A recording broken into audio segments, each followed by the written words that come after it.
नमस्कार, मेरा नाम है अमित कुमार और आप देखना शुरू कर चुके हैं हमारे इस अमितोपीडिया यूट्यूब चैनल पर आर्टिकुलेट, जिसमें आज मैं आपको बात सुनाने जा रहा हूं उस ताकत के बारे में जिसने भारत में काफी लंबे समय तक हुकूमत किया, या यूं कह लें भारत में सबसे लंबे समय तक हुकूमत करने वाले उस ताकत के बारे में मैं बताने जा रहा हूं, जिसने भारत से बहुत कुछ लिया तो साथ ही साथ कुछ कुछ दिया भी। जैसे हर सिक्के का दो पहलू होता है, उसी तरीके से इस कहानी का भी दो पहलू है। इसमें कोई संदेह नहीं कि इस ताकत ने हमारे देश को कंगाल कर दिया, हमारे देश से बहुत कुछ छीन लिया, लेकिन इसमें भी कोई संदेह नहीं कि आज के भारत के निर्माण में इस हुकूमत का, इस ताकत का, इस सियासत का काफी अधिक योगदान हमें देखने को मिलता है। जी हाँ, मैं बात कर रहा हूं अंग्रेजों के बारे में। वो अंग्रेज जिसकी वजह से भारत में अंग्रेजियत फैली, वो अंग्रेज जिसकी वजह से बंगाल कंगाल हुआ, वो अंग्रेज जिसकी वजह से भारत जो कि कभी सोने की चिड़िया कहलाया करती थी, इसका सारा का सारा सोना उड़ गया। वो अंग्रेज जिसकी वजह से भारत के वर्तमान राजनीतिक संस्थाओं का, राजनीतिक चीजों का, राजनीतिक स्थितियों का निर्माण हुआ। लेकिन आज बात इन अंग्रेजों की नहीं, इन अंग्रेजों के आने की, कि क्या ऐसा स्थिति बन गया था जो ये अंग्रेज अपने देश को छोड़ भारत की तरफ अग्रसर हुए। भारत में ऐसा क्या था जो सभी मुल्कों को अपने ओर खींच लाया करती थी। तो उस कहानी को जानेंगे। एक बात हमेशा जीवन में याद रखना, लूटा उसे जाता है जिसके पास पैसा हो, कंगालों को नहीं लूटा जाता। और भारत उस वक्त काफी अमीर था और इसी कारण से ये कंगाल गरीब देश भारत की तरफ आया करते थे भारत को लूटने के लिए। लेकिन ये कहानी कब से शुरू? ये आज के भारत के बनने की कहानी में इस कहानी का भी बहुत बड़ा रोल है, बहुत बड़ा योगदान है। ये कहानी शुरू होता है 1580 से। 1580 में फ्रांसिस डाक नाम से एक व्यक्ति जो कि ब्रिटेन का रहने वाला निवासी था, वो पूरी दुनिया का यात्रा कराता है समुद्री मार्ग से। और इस बात पे लोगों को यकीन हो चुका था कि दुनिया में हर जगह जाया जा सकता है समंदर के रास्ते। तभी उसी बीच 1588 का दौर था। स्पेन जो कि समुद्री ताकत में काफी जाना माना चेहरा था, उस जाने माने चेहरे को ब्रिटेन जैसे समुद्री मामले में कमजोर मुल्क होने के बावजूद ब्रिटेन ने इसे हरा दिया। और यहाँ पर ब्रिटेन वासियों का, ब्रिटेन के लोगों का एक विश्वास जन्म लेता है कि हम भी समुद्र में व्यापार कर सकते हैं, समुद्री ताकत बन सकते हैं। और इसी के लिए ब्रिटेन के कुछ लोगों ने बहुत सारी छोटे छोटे कंपनियों को मिला करके एक बड़ी कंपनी का निर्माण किया, जिस कंपनी का नाम रखा गया governor and company of merchants of London trading into the east Indies. और इसी कंपनी को आगे जाकर हम सभी ईस्ट इंडिया कंपनी के नाम से जाने। दौर आया 1600 ईस्वी का, क्योंकि कंपनी तो बन चुका था, अब कंपनी को व्यापार करने के लिए अधिकार चाहिए था। और अधिकार मिलता है उस वक्त की ब्रिटेन की महारानी एलिजाबेथ से। 31 दिसंबर 1600 ईस्वी को महारानी एलिजाबेथ के तरफ से एक फरमान जारी होता है। इस फरमान के तहत भारत के अलावा, भारत के साथ ही साथ ईस्ट में जितने भी देश हैं, पैसिफिक ओशियन, प्रशांत महासागर के पूर्व में जितने भी देश हैं, उन सभी देशों के साथ व्यापार पर एकाधिकार दे दिया गया इस कंपनी को। अर्थात ब्रिटेन के किसी भी कंपनी को ये इजाजत नहीं था सिवाय इस कंपनी के कि वो पूर्व के देशों के साथ व्यापार कर सके। निसंदेह ये 15 वर्ष के लिए था, यानी 1600 ईस्वी में अगर शुरू हुआ तो इसे समाप्त हो जाना चाहिए था 1615 में। लेकिन 1609 ईस्वी में इस 15 साल के वैधता को बढ़ा करके अनंत काल के लिए कर दिया जाता है। ये अलग बात है कि 1833 में ये अनंत काल के लिए मिला हुआ एकाधिकार समाप्त हो जाता है। 1813 में कुछ हद तक और 1833 में पूर्णता। लेकिन इस वक्त तो ये हम सभी यही जान रहे थे, दुनिया यही जान रही थी कि इस कंपनी को अनंत काल के लिए एक अधिकार मिल गया, और जब भी एक अधिकार होगा तब तक शोषण होगा और किस कंपनी का मुनाफा होगा, और वही हुआ।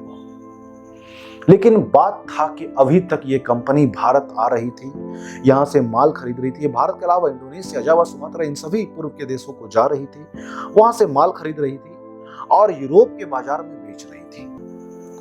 लेकिन अब बात था अधिक कमाने का, क्योंकि हर इंसान जीवन में उन्नति करना चाहता है, ऊपर उठना चाहता है, लेकिन उठे कैसे? इसके लिए इन्हें एक बात समझ में आ गया कि जब तक भारत में स्थायित्व तो नहीं करेंगे, इन देशों में अपने फैक्ट्री, अपने ऑफिस, अपने हेडक्वार्टर को स्थापित नहीं करेंगे, तब तक मुनाफा अधिक नहीं कमा पाएंगे। और इसी फैक्ट्री को स्थापित करने के लिए अनुमति चाहिए था, और उस अनुमति के लिए 1609 ईस्वी में कैप्टन विलियम हॉकिंस आगरा पहुंचा। आगरा मुगल दरबार। उस वक्त जहांगीर शासन कर रहे थे। जहांगीर से काफी मान मनोबल करता है कि उसे अनुमति मिल जाए कि भारत में वो अपना कोठी स्थापित कर सके। लेकिन जहांगीर जानते थे कि इन शक्तियों को, इन यूरोपियन शक्तियों को अगर अधिक अधिकार दे दिया जाए तो ये हमारे लिए नुकसान का सौदा हो सकता है। इसलिए जहांगीर साफ तौर पर मना नहीं कर रहे थे, तो इजाजत भी नहीं दे रहे थे। लेकिन उसी बीच में एक ऐसा घटना हुआ जिसने इस पूरे कहानी का रुख ही बदल दिया। घटना था 1612 ईस्वी का। अंग्रेजी कैप्टन थे, कैप्टन थॉमस, जिसका युद्ध हो जाता है पुर्तगालियों से, और ये पुर्तगालियों को बुरे तरीके से हरा देते हैं, और इस बात से जहांगीर बड़ा खुश। लेकिन सवाल है क्यों? पुर्तगालियों के हारने से जहांगीर को क्या लाभ? जवाब यह है कि आप मेरे पिछले वीडियो को जरूर से देखिए, क्योंकि उसमें मैंने बताया था कि ये पुर्तगाली किस तरीके से भारत में व्यापार कम और धर्मांतरण का खेल अधिक खेल रहे थे, जिससे मुगल के अलावा भारत के लगभग में सारे लोग नाराज थे। और जब अंग्रेज इन्हें हरा पाए तो मुगलों को एक बात समझ में आ गया कि हर बाप का एक बाप होता है, जिसे दादाजी बोलते हैं। उसी तरीके से इन पुर्तगालियों को हराने वाला भी एक है, और उसे अंग्रेज बोलते हैं। जहांगीर समझ चुका था कि दुश्मन का दुश्मन अपना दोस्त होता है, और इस फॉर्मूले के तहत जहांगीर अब इन अंग्रेजों से दोस्ती बनाना चाहता था। और अंग्रेजों से दोस्ती बनाने का सबसे अच्छा इन्हें जरिया दिखा कि इनके बातों को, इनके रिक्वेस्ट मान लिया जाए। और जहांगीर इन्हें इजाजत दे देते हैं 1613 ईस्वी में कि जाओ और सूरत में अपनी कोठी स्थापित करो। और इस तरीके से अंग्रेजों का सबसे पहला कोठी, सबसे पहला फैक्ट्री भारत में कहीं पर स्थापित हुआ तो वो जगह था सूरत। और इसके बाद तो भारत का द्वार इन अंग्रेजों के लिए खुलना शुरू हो गया। 1616 का ईस्वी आता है, मसूलीपट्टनम में अपना कोठी स्थापित कर लेते हैं। उसी तरीके से आगे बढ़ना शुरू करते हैं। लेकिन अभी भी इन्हें बहुत आगे बढ़ना था, तो आगे बढ़े कैसे? इसके लिए फिर से 1615 ईस्वी में एक व्यक्ति जिसका नाम था थॉमस रो, वो जहांगीर के दरबार को पहुंचता है। ये कोई साधारण व्यक्ति नहीं था, ये कोई व्यापारी नहीं था, ये उस वक्त के ब्रिटेन के राजा जेम्स प्रथम का राजदूत था। राजदूत के हैसियत से जब ये पहुंचा तो जहांगीर ने इसे काफी अधिक इज्जत, मान मनोबल दिया। ये पूरे 4 सालों तक जहांगीर के दरबार में रुका और जहांगीर को मनाता रहा कि उसे कहीं पर फैक्ट्री खोलने का, कोठी खोलने का इजाजत मिल जाए। अंततः जहांगीर कुछ हद तक इसके बात को कबूला, क्योंकि इसका डिमांड था कि पूरे भारतवर्ष में जहां तक मुगलों का राज्य है उस पूरे क्षेत्र में इजाजत मिल जाए कोठी स्थापित करने का। लेकिन जहांगीर मना कर देता है और अंततः 3 शहर आगरा, अहमदाबाद और भड़ोच में इन्हें कोठी स्थापित करने का मौका देता है।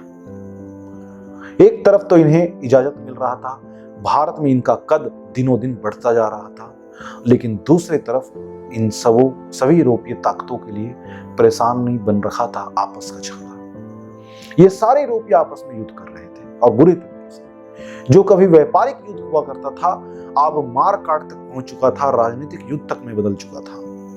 पुर्तगाली, अंग्रेज, डच सब आपस में लड़ रहे थे। इस युद्ध को कुछ हद तक विराम मिलता है 1662 में, 1662 में, क्योंकि 1662 में ब्रिटेन के राजकुमार चार्ल्स द्वितीय का विवाह पुर्तगाली राजकुमारी कैथरीन से हो जाता है और उस विवाह के एवज में पुर्तगालियों ने अंग्रेजों को दहेज के तौर पर बंबई दे दिया।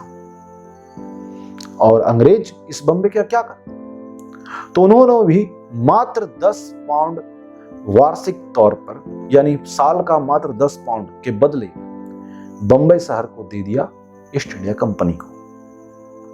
ईस्ट इंडिया कंपनी जिसका पहला भारत का व्यापारिक कोठी सूरत था, सूरत ही इनका हेडक्वार्टर था, मुख्यालय था। अब ये मुख्यालय सूरत से घसकने लगा और ये पहुंचता है बंबई, और अब इस कंपनी का मुख्यालय हो जाता है बंबई। और बंबई से ही ये अपने काम को आगे बढ़ाना शुरू करते हैं। बंबई निसंदेह इनके लिए काफी लकी साबित हुआ, क्योंकि इसके बाद से ये अंग्रेज दिनों दिन भारत में फैलते गए।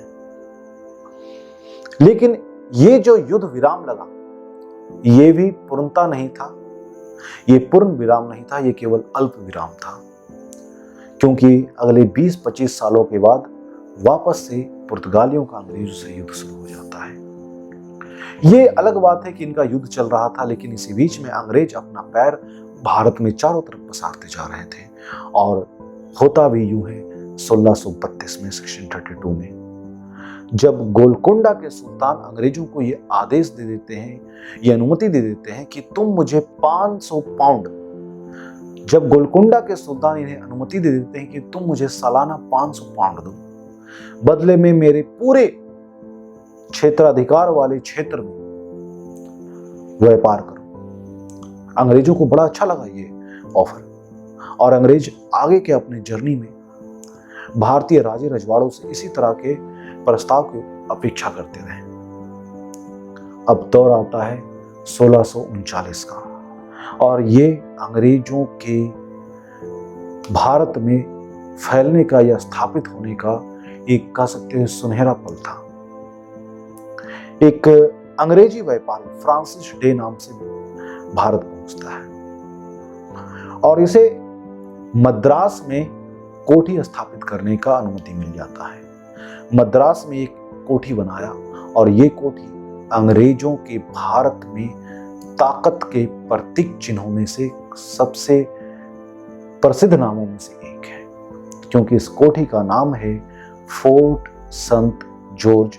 और अगर आपको इतिहास की थोड़ी बहुत भी जानकारी है तो आपको पता होगा कि अंग्रेजों के भारत में जितने भी कोठी थे उन सबों में ये मद्रास का फोर्ट सेंट जॉर्ज काफी प्रमुख कोठियों में से एक रहा है। और इस तरीके से अब अंग्रेजों का भारत में चारों तरफ प्रचार प्रसार होना प्रारंभ हो जाता है। ये फोर्ट सेंट जॉर्ज उनके लिए एक कुंजी था, जो कुंजी उनका खुल चुका था, और अब ये चारों तरफ अपना पैर फैलाना शुरू करेंगे।